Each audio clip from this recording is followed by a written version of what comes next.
السلام علیکم ورحمۃ اللہ وبرکاتہ۔ استقبال ہے آپ کا ہمارے یوٹیوب چینل پر۔ محترم سامعین، سب سے پہلے آپ سے گزارش ہے کہ آپ ہماری اس ویڈیو کو مکمل سماعت کریں۔ ناظرین، لاک ڈاؤن کی وجہ سے اذان اور جماعت سے متعلق بہت فون آ رہے ہیں کہ اگر نماز با جماعت ہو تو کیسے ہو، اور جمعہ کی نماز کے ادا کرنے کی کیا صورت ہے۔ لہذا میں آپ حضرات کے سامنے حضرت مولانا مفتی مسعود احمد صاحب قاسمی دامت برکاتہم کی ایک تحریر آئی ہے، جس کو میں آپ حضرات کے سامنے رکھ رہا ہوں، بغور سماعت کریں۔ السلام علیکم ورحمۃ اللہ وبرکاتہ۔ امید ہے کہ مجاز گرامی بخیر ہوں گے۔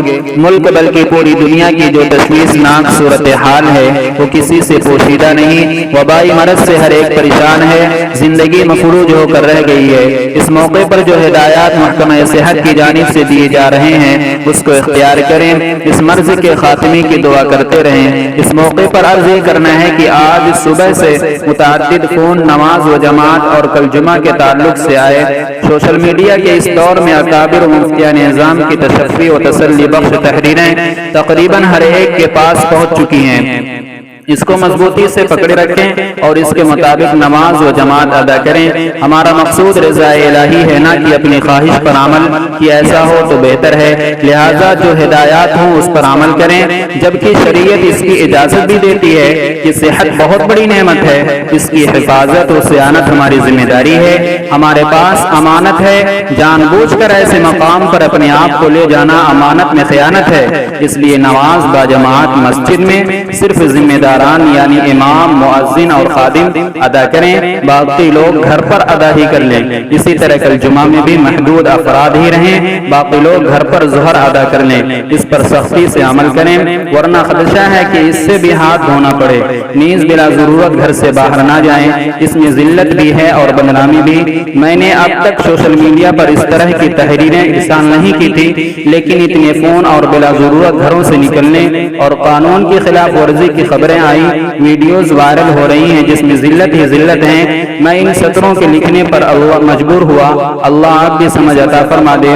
میری آپ سے درخواست ہے، خاص کر جہاں میں ایک صدر مدرس کی حیثیت سے مامور ہوں، کہ اکابر کی بتائی ہوئی ہدایات پر عمل کریں، اپنے آپ کو ذلت سے بچائیں، موقع کو غنیمت جانیں۔